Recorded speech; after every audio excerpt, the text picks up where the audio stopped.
বিসমিল্লাহির রহমানির রহিম। আজকে আমরা পড়ব কোষ বিভাজন লেকচার 1। এখন আমাদের প্রথম জানতে হবে কোষ বিভাজনটা কে প্রথম লক্ষ্য করেন। কোষ বিভাজন প্রথম লক্ষ্য করেন ওয়াল্টার ফ্লেমিং। ওয়াল্টার ফ্লেমিং প্রথম কি করেন? কোষ বিভাজন লক্ষ্য করেন। কিন্তু কোষ বিভাজনটা লক্ষ্য করেন কোথায়? কোষ বিভাজনটা লক্ষ্য করেন হচ্ছে সামুদ্রিক স্যালামান্ডার নামক একটা প্রাণীতে। সামুদ্রিক স্যালামান্ডার নামক প্রাণীর কোষে প্রথম কোষ বিভাজন লক্ষ্য করেন ওয়াল্টার ফ্লেমিং। এখন পরীক্ষায় প্রশ্ন হতে পারে যে সামুদ্রিক স্যালামান্ডারের বৈজ্ঞানিক নাম কি? সামুদ্রিক স্যালামান্ডারের বৈজ্ঞানিক নাম হচ্ছে ট্রিটিকাস ম্যাকিউলোজা। এখন বৈজ্ঞানিক নামের নিচে সবাই জানো যে আন্ডারলাইন দিতে হয়, না হলে বৈজ্ঞানিক নাম হবে না। আর বৈজ্ঞানিক নামের সময় কখন আন্ডারলাইন হবে না? যখন হচ্ছে ইটালিক অক্ষরে লেখা থাকবে তখন আন্ডারলাইন হবে না। ঠিক আছে? এখন আমাদের জানতে হবে কোষ বিভাজন কত প্রকার। কোষ বিভাজন 3 প্রকার। কোষ বিভাজন 3 প্রকার। এগুলো কি কি? 1. অ্যামাইটোসিস।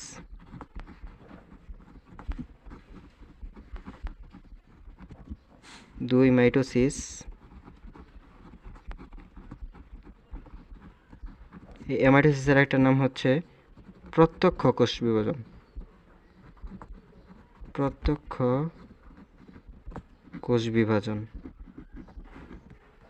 আর মাইটোসিস কোষ বিভাজনের আরেকটা নাম কি? মাইটোসিস কোষ বিভাজনের আরেকটা নাম হচ্ছে সমীকরণিক কোষ বিভাজন বা ইকুয়েশনাল কোষ বিভাজন। সমীকরণিক কোষ বিভাজন বা ইকুয়েশনাল কোষ বিভাজন। আর 3 নাম্বার হচ্ছে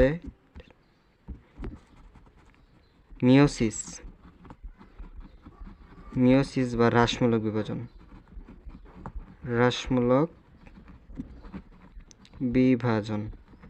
মিওসিস বা হ্রাসমূলক। এখন আমাদের জানতে হবে অ্যামাইটোসিস সম্পর্কে। অ্যামাইটোসিস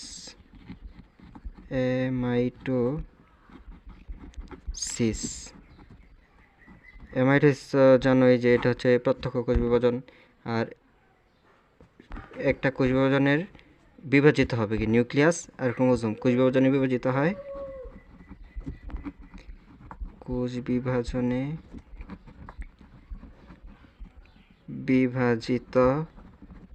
হয় নিউক্লিয়াস আর ক্রোমোজোম।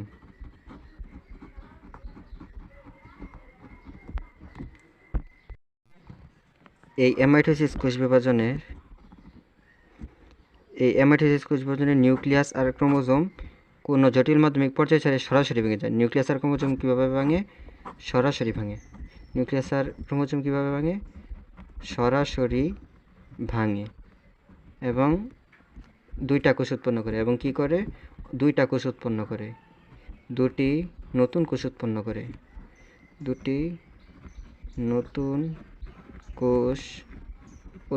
করে। নতুন দুইটা যে উৎপন্ন করে, এই উৎপন্ন কোষগুলোকে বলে ডটার সেল। উৎপন্ন কোষগুলোকে কি বলে?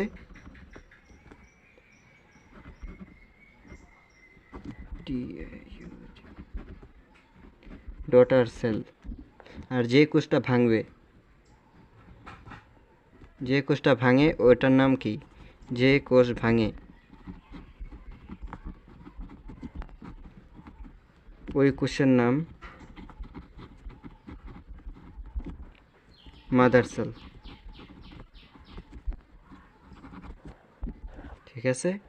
এখন অ্যামাইটোসিস কোথায় ঘটে?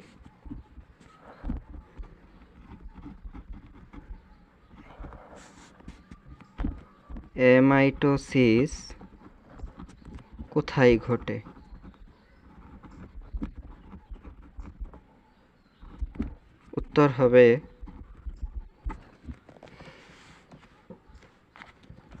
ব্যাকটেরিয়া,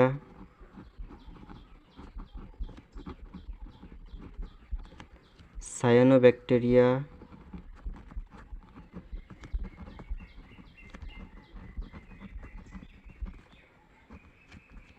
অ্যামিবা,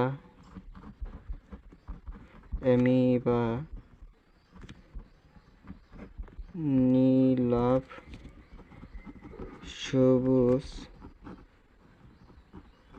শৈবাল, ইস্ট,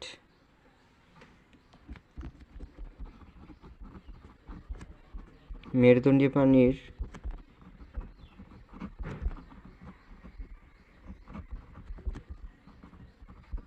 ভ্রূণীয় পর্দা বা ভ্রূণ পর্দা, আবার হচ্ছে মাছের ডিমের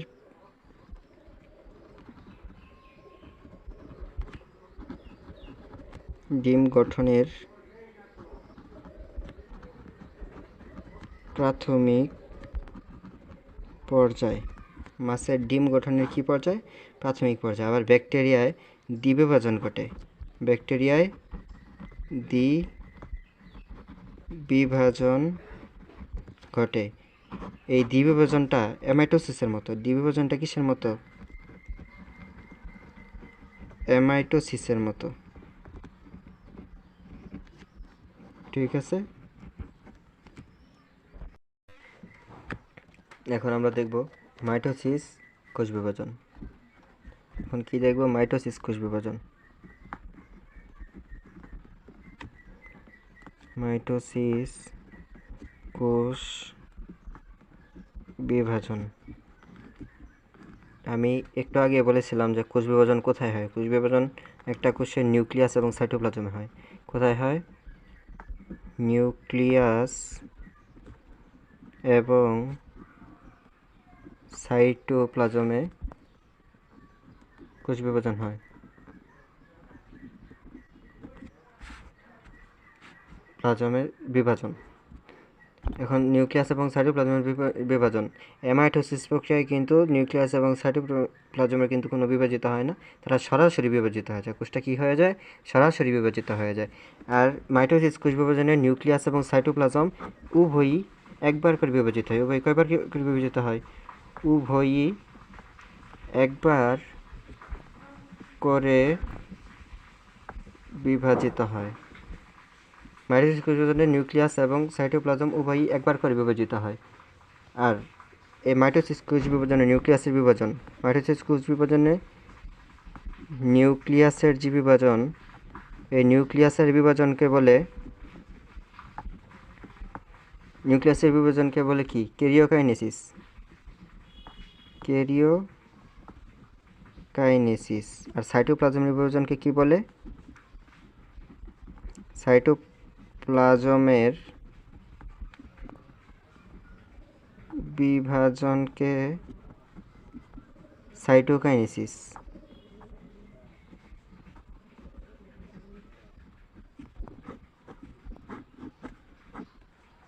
এই নিউক্লিয়াসের বিভাজনকে ক্যারিওকাইনেসিস এবং সাইটোপ্লাজমের বিভাজনকে কি বলে? সাইটোপ্লাজমের বিভাজনকে সাইটোকাইনেসিস বলে। এখন এই মাইটোসিস কোষ বিভাজনের নামকরণ কে করেছে? প্রথম এই মাইটোসিস কোষ বিভাজন প্রথম প্রত্যক্ষ করেন স্লাইখার, বিজ্ঞানী স্লাইখার।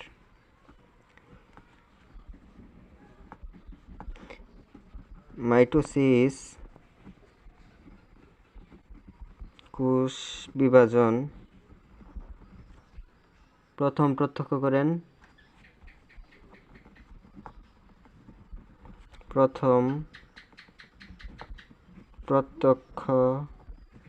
বিজ্ঞানী স্লাইখার। কে করেছিল?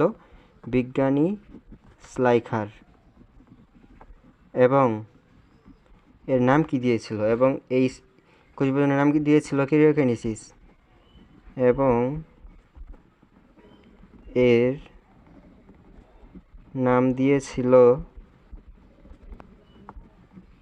ক্যারিওকাইনেসিস। বাট ওয়াল্টার ফ্লেমিং কী করেছিল? ওয়াল্টার ফ্লেমিং পরবর্তীতে এর নাম দেন মাইটোসিস। কি নাম দিয়েছিল? মাইটোসিস। তাহলে এখন বলো যে মাইটোসিস নাম কে দিয়েছে? Walter Fleming.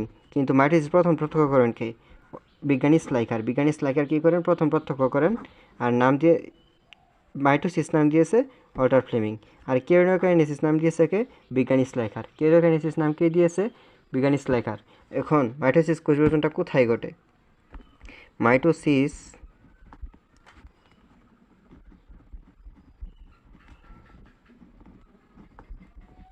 কোষ বিভাজন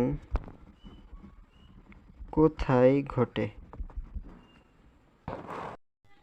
এই মাইটোসিস কোষ বিভাজন ঘটে উদ্ভিদ এবং প্রাণীর। উত্তর 1, উদ্ভিদ ও প্রাণীর বিভাজন ক্ষমতা সম্পন্ন দৈহিক কোষে। বিভাজন ক্ষমতা সম্পন্ন দৈহিক কোষে। কোথায় ঘটে?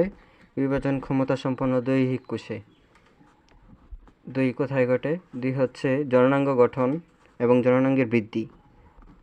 জননাঙ্গ গঠন ও বৃদ্ধি এই প্রক্রিয়ার মাধ্যমে, মানে কি মাইটোসিস প্রক্রিয়ার মাধ্যমে হয়ে থাকে। মাইটোসিস প্রক্রিয়ার মাধ্যমেই হয়ে থাকে। এখন বলতে পারো যে উদ্ভিদ এবং প্রাণীর বিভাজন ক্ষমতা সম্পন্ন দৈহিক যে কোষগুলা, এগুলা কোনগুলা? এইগুলা হইতে পারে কি যে উদ্ভিদের কাণ্ড বা তার শাখা প্রশাখার শীর্ষ, উদ্ভিদের কাণ্ড বা তার শাখা প্রশাখার শীর্ষ, আবার হতে পারে মূলের বর্ধিষ্ণু অঞ্চল, আবার কি হতে পারে ক্যাম্বিয়াম, এইগুলো অঞ্চলে, ক্যাম্বিয়াম অঞ্চলে। ঠিক আছে, এই ক্যাম্বিয়াম যদি জানতে চাও তাহলে হচ্ছে কি করতে হবে? আমাদের অষ্টম অধ্যায় ভালো করে পড়তে হবে। ঠিক আছে, অষ্টম অধ্যায়ে এই সম্পর্কে তুমি ধারণা পাবা। এখন আপাতত এইটুক জানলেই তোমার হয়ে যাবে এই অধ্যায়ের জন্য।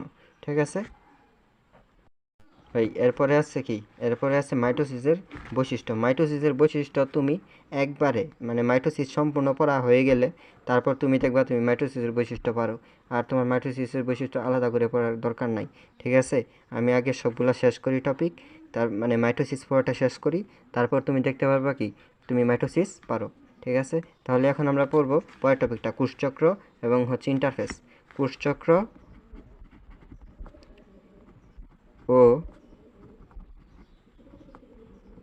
ইন্টারফেস।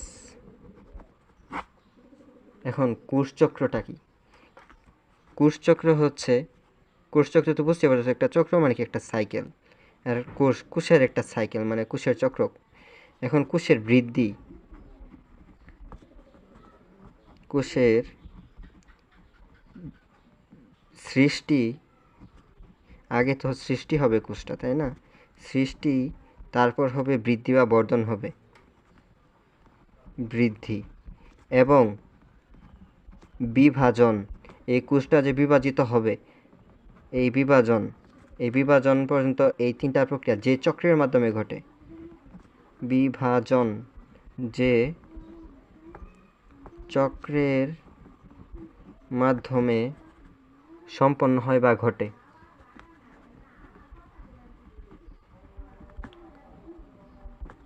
তাকে কি বলে? তাকে কোষচক্র বলে। এই কোষচক্র প্রথম মানে আবিষ্কার করেছে কে, বা কোষচক্র প্রস্তাব করেন কে? কোষচক্র প্রস্তাব করেন বিজ্ঞানী হাওয়ার্ড এবং পেল্ক। হাওয়ার্ড ও পেল্ক দুইজন বিজ্ঞানী, পেল্ক এই দুইজন বিজ্ঞানী কোষচক্র কি করেন? কোষচক্রের প্রস্তাব করেন।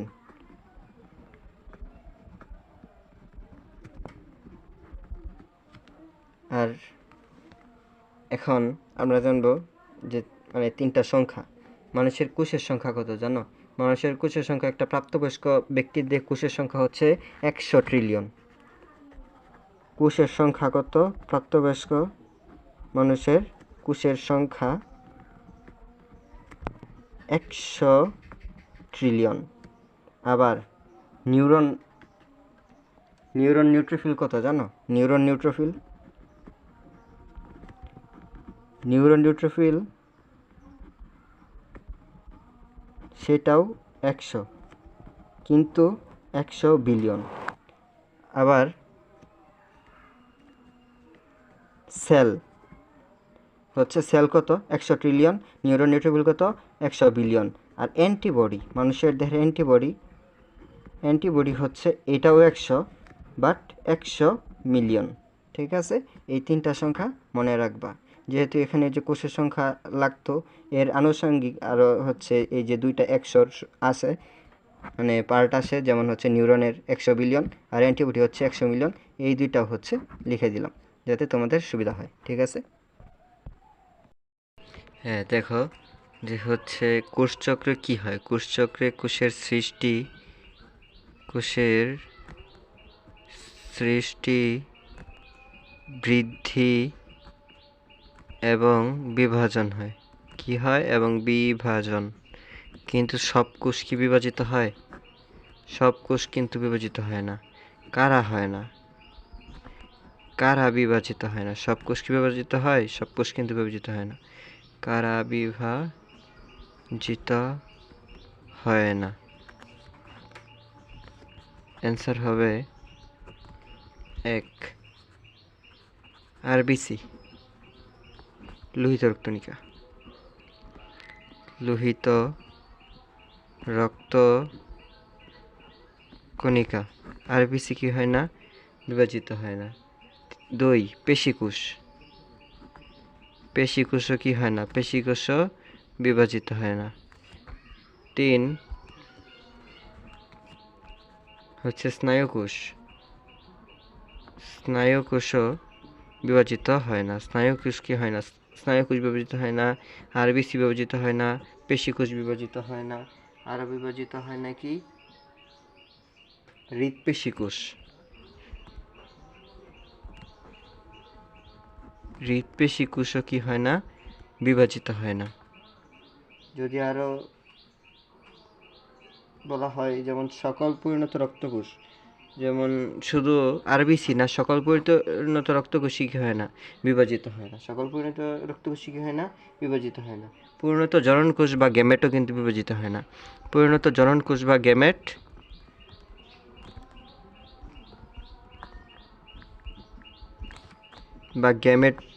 কিন্তু বিভাজিত হয় না। এখন কোষচক্র কয়টা ধাপে সংগঠিত হয়? এই যেহেতু একটা চক্র, এর তো একটা ধাপে, মানে তো এই চক্রটা সম্পন্ন করতে কয়েকটা ধাপের প্রয়োজন। এই কোষচক্র সম্পন্ন করতে 2টা ধাপের প্রয়োজন। কোষচক্র সম্পন্ন করতে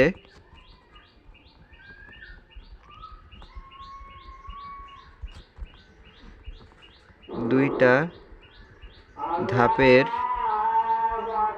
প্রয়োজন। 1 মাইটোটিক ফেজ বা মাইটোটিক ধাপ। মাইটোটিক ধাপ একে এমফেজও বলে। এমফেজ বলা হয়। আরেকটা হচ্ছে ইন্টারফেস।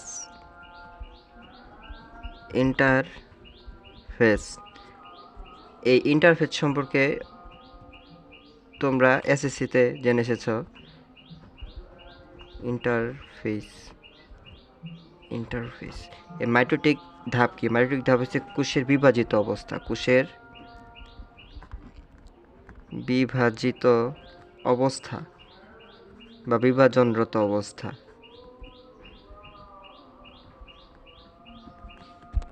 আর ইন্টারফেস কি? ইন্টারফেস হচ্ছে দুটি এমফেজের মধ্যবর্তী অবিভাজনরত অবস্থা বা অবিভাজিত অবস্থা।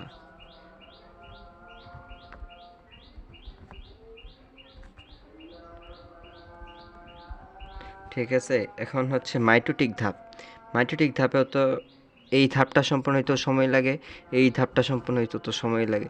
এই ধাপটা সম্পন্ন হইতে সময় কত লাগে? মাইটোটিক ধাপ সম্পন্ন হইতে সময় লাগে 5 থেকে 10% সময়। এর মানে কি? মোট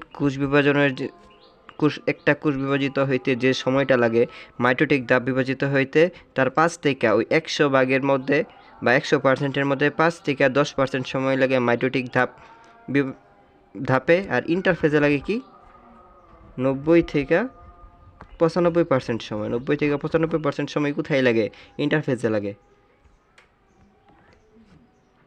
আর কোষচক্র একটা জেনেটিক প্রোগ্রাম দ্বারা নিয়ন্ত্রিত হয়। কোষচক্র কী দ্বারা নিয়ন্ত্রিত হয়?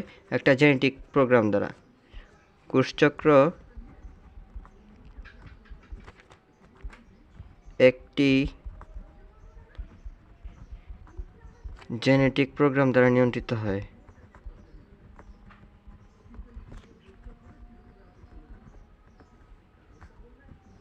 ঠিক আছে? আর ইন্টারফেজ যেহেতু সম্পন্ন হয়েছে, একটা কোষ বিভাজন সম্পন্ন হয়েছে, ইন্টারফেজে সময় লেগে যায় 90 থেকে 95%, সেহেতু এটা একটা দীর্ঘ দশা, একটা দীর্ঘ সময় ধরে সংঘটিত হয়, সেহেতু ইন্টারফেজ কি একটা দীর্ঘ দশা, একটা বেশ দীর্ঘ দশা। আর এই দশায় যে ইন্টারফেজ অবস্থায় যে কোষের যে নিউক্লিয়াসটা থাকে, এই নিউক্লিয়াসকে বলা হয় বিপাকীয় নিউক্লিয়াস। ইন্টারফেজ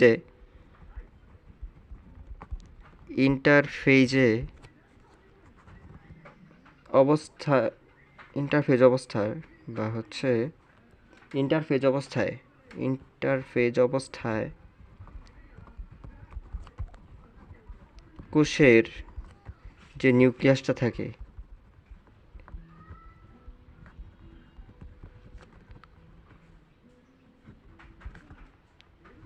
তাকে বিপাকীয় নিউক্লিয়াস বলে। তাকে কি বলে? বিপাকীয় নিউক্লিয়াস বলে। এখন এই ইন্টারফেস তিনটা উপপর্যায়ে ভাগ করা হয়। ইন্টারফেসকে কি করা হয়? ইন্টারফেসকে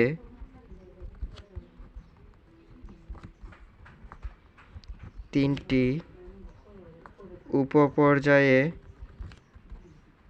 ভাগ করা হয়। এক, G1 ফেজ। এটা হচ্ছে G1 মানে হচ্ছে gap one. Gap one phase মানে কি? বিরাম দশা 1। 2 নাম্বার এস ফেজ। এস মানে কি? এস মানে হচ্ছে সিনথেসিস। আর সিনথেসিসটা কি? সিনথেসিস হচ্ছে সংশ্লেষণ। ফেজ মানে হচ্ছে দশা, সংশ্লেষণ দশা। 3 নাম্বার হচ্ছে G2 ফেজ। এই G2 ওই আগের মতোই গ্যাপ। G2 হচ্ছে গ্যাপ 2 ফেজ মানে কি? বিরাম দশা 2।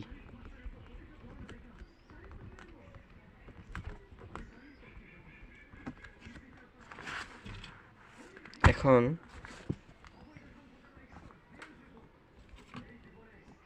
গ্যাপ ওয়ান দশা বা G1-এ আমরা এখন হেডলাইন দিব G1 ফেজ বা G1 দশা। ঠিক আছে? একটা কোষ বিভাজিত হবে কি না বা বিভাজন প্রক্রিয়ায় অংশগ্রহণ করবে কি না সেটা হচ্ছে নির্বাচন করবে G1 দশা। G1 দশা কি নির্বাচন করে?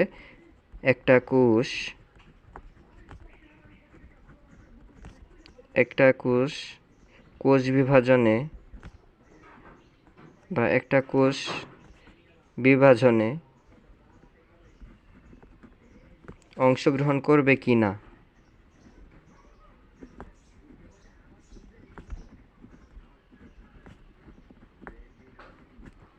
তা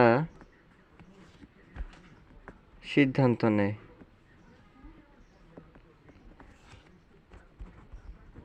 এই উপপর্যায়ে কি হয়? এই উপপর্যায়ে হয় হচ্ছে একটা কোষ বিভাজনে অংশগ্রহণ করবে কিনা তার সিদ্ধান্ত নেয়, ঠিক আছে। আর এই জি1-এ সাইক্লিন নামক প্রোটিন তৈরি হয়। এই দশায় কি হয়? এই দশায় সাইক্লিন নামক প্রোটিনের তৈরি হয়। সাইক্লিন নামক কি হয়? সাইক্লিন নামক প্রোটিনের তৈরি হয়। আর এই সাইক্লিন হচ্ছে কি? এই সাইক্লিন মানে এই সাইক্লিন কি? সাইক্লিন হচ্ছে সাইক্লিনের সিডিকে। ওই যে এর আগে বলেছিলাম, আচ্ছা দুঃখিত। এই সাইক্লিন সিডিকে এর সাথে যুক্ত হবে। সাইক্লিন কি হবে? সাইক্লিন যুক্ত হয় সিডিকে এর সাথে যুক্ত হয়ে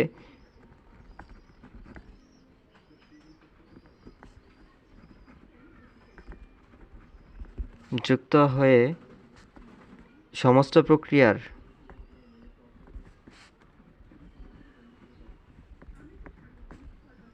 গতি নিয়ন্ত্রণ করে। ত্বরান্বিত মানে কি? গতি বাড়ায় এবং কি গতিটা নিয়ন্ত্রণ করে। যে প্রক্রিয়াটা যে গতিতে চলবে, কি স্লো চলবে না হচ্ছে ফাস্ট চলবে, এটা নিয়ন্ত্রণ করে কে? সাইক্লিন। এই সিডিকের সাথে যুক্ত হয়ে সেটা হচ্ছে কি করবে? এই প্রক্রিয়াটার গতি ত্বরান্বিত বাড়াবে এবং নিয়ন্ত্রিত করবে বা নিয়ন্ত্রণ নিজের হাতে রাখবে।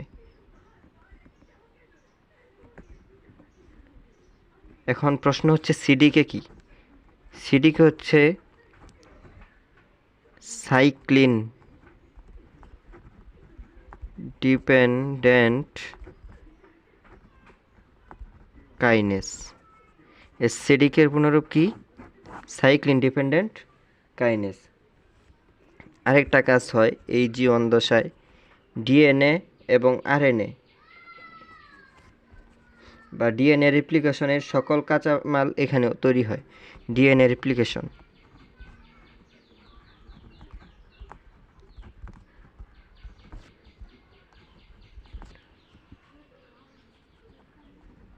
ডিএনএ রেপ্লিকেশনের সকল উপাদান তৈরি হয়, ঠিক আছে। এই ডিএনএ রেপ্লিকেশনটা কি? ডিএনএ রেপ্লিকেশন হচ্ছে প্রথম অধ্যায়ের একটা অংশ। যখন আমরা প্রথম অধ্যায়টা পড়াবো তখন এটা অবশ্যই এটা ভালো করে পড়িয়ে দেবে। এটা প্রথম অধ্যায়ের জন্য খুবই গুরুত্বপূর্ণ একটা টপিক, ঠিক আছে। আর হচ্ছে আরেকটা এখানে কাজ হবে জীবন দশায়, যে কোষটা বিভাজিত হবে না সে 1 সপ্তাহ 1 মাস বা আর মৃত্যু পর্যন্ত এই জীবন দশায় থেকে যাবে। মানে একটা কোষ যখন বিভাজিত হবে সে অংশগ্রহণ করবে কি না, সে কি কোষ বিভাজিত হবে কি না, এই কোষ বিভাজন তার সিদ্ধান্ত নেয় জি1 দশা, মানে গ্যাপন বিরাম দশা 1, এই ইন্টারফেজে এসে, ঠিক আছে।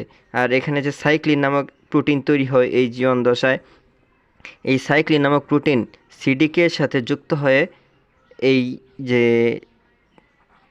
কোষ বিভাজনের প্রক্রিয়াটার গতি বাড়াবে এবং এই গতিটা নিয়ন্ত্রণ করবে, বা এই যে কোষ বিভাজন প্রক্রিয়াটা নিয়ন্ত্রণ করবে এই সাইক্লিন সিডিকে এর সাথে যুক্ত হয়ে। আর সিডিকে কি? সিডিকে হচ্ছে সাইক্লিন ডিপেন্ডেন্ট কাইনেস। সিডিকে কি? সিডিকে হচ্ছে সাইক্লিন ডিপেন্ডেন্ট কাইনেস।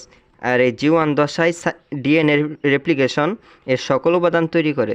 এই জি1 দশায় কি করে? জি1 দশায় ডিএনএ রেপ্লিকেশনের সকল উপাদান তৈরি হয়। আর যেই কোষগুলা বিভাজিত হবে ও তো পরের ধাপে যাবে, আর যে কোষটা আর বিভাজিত হবে না সে কি করবে? সে 1 সপ্তাহ 2 সপ্তাহ 1 মাস 2 মাস বা 1 বছর বা সারা জীবন বা মৃত্যু পর্যন্ত এই কোষটা জীবন দশাতেই থেকে যাবে, ঠিক আছে। এখন আমাদের নেক্সট টপিক হচ্ছে এস দশা। এস দশা মানে কি? সংশ্লেষণ দশা বা সিনথেসিস ফেজ। ও আচ্ছা, জীবন দশায় সম্পন্ন হতে একটা সময় লাগে। জীবন দশা সম্পন্ন হতে কত সময় লাগে? জীবন দশা সম্পন্ন হতে সময় লাগে এই ইন্টারফেজের সময় কত? ইন্টারফেজের সময় হচ্ছে 90 থেকে 95%। এর মধ্যে জি1 দশায় সময় ব্যয় হয় কত? 30 থেকে 40% সময়। 30 থেকে 40% সময় এই জি1 দশায় ব্যয় হয়। এটা কিন্তু খুব গুরুত্বপূর্ণ এমসিকিউ। আচ্ছা, এরপর হচ্ছে এস দশা। এস দশা কি? সিনথেসিস বা সংশ্লেষণ। এই দশার প্রধান কাজ ডিএনএ এর সংশ্লেষণ।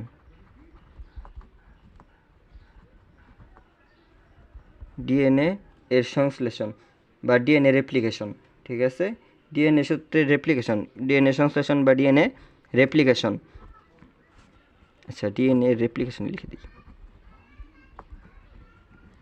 রেপ্লিকেশন, এটা এই ডিএনএ রেপ্লিকেশন কিন্তু প্রথম অধ্যায়ের টপিক, ঠিক আছে? আচ্ছা, আর এই স্পেস থেকে আরেকটা জিনিস পড়বা, এর সময় কত? 30 থেকে 50%।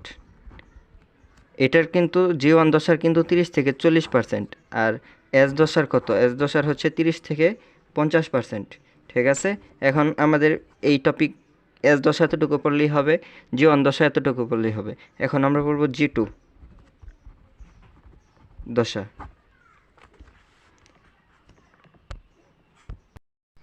এই G2 ফেজের সময়, প্রথমে লিখে দিই সময়। G2 ফেজের সময় কত লাগে? G2 ফেজের সময় লাগে হচ্ছে কত? 10 থেকে 20%। এই তিনটা কিন্তু খুবই গুরুত্বপূর্ণ এমসিকিউ, এবং দেখবা যে হচ্ছে তোমাদের কলেজের পরীক্ষায় বা হচ্ছে বোর্ড পরীক্ষায় এইসব প্রশ্ন আসবেই, ঠিক আছে? তারপর বিভাজন প্রক্রিয়ায় প্রয়োজনীয় শক্তি, কোষ বিভাজনের জন্য যে শক্তিটা প্রয়োজন, কোষ বিভাজনের জন্য যে শক্তিটা প্রয়োজন,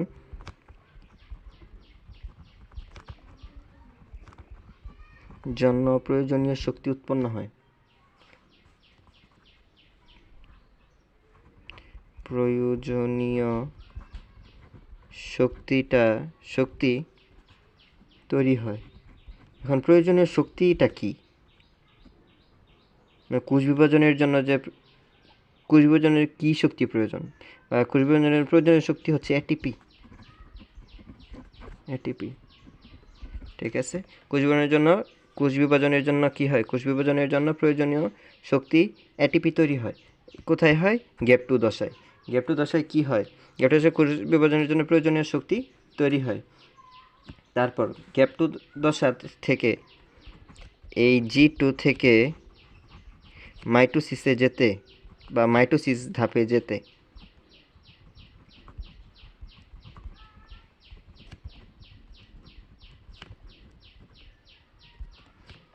কিসের প্রয়োজন হয় জানো? এমপিএফ এর প্রয়োজন হয়।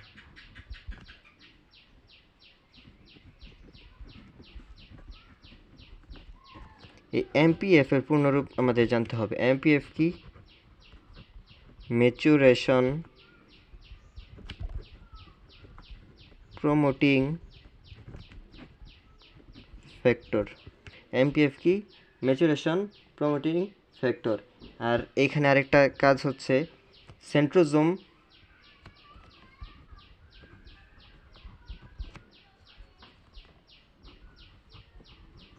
মাইক্রোটিউবুল তৈরি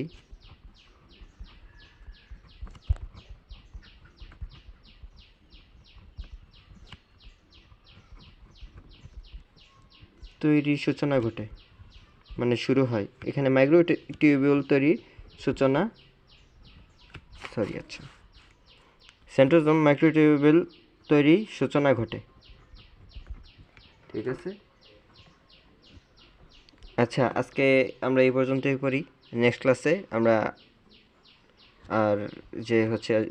আমরা কি পড়বো? নেক্সট ক্লাসে পড়বো যে মাইটোসিসের ধাপ সমূহ। কয়টা ধাপ? 5টা ধাপ। আর এটা হচ্ছে, আর কি পড়বো? আর পড়বো হচ্ছে মাইটোসিসের গুরুত্ব, তারপর পড়বো মিওসিসের ধাপসমূহ, তারপর ক্রসিং ওভার আছে। আমরা ওইগুলো টপিক নেক্সট দিন পড়বো। আজকে আমরা এই পর্যন্তই। গ্যাপ 2 পর্যন্ত, তার মানে আমরা আজকে ইন্টারফেসটা শেষ করলাম। কালকে হচ্ছে মাইটোসিস পড়াবো এবং মিওসিস পড়াবো। এর মাধ্যমে আমাদের অধ্যায় শেষ হয়ে যাবে। ইনশাল্লাহ এগুলা পড়ো, এগুলাই কমন পড়বে, বারে বারে পড়ো। আর হচ্ছে কালকে এক্সাম আছে এই টপিকের উপরেই, ঠিক আছে? থাকো।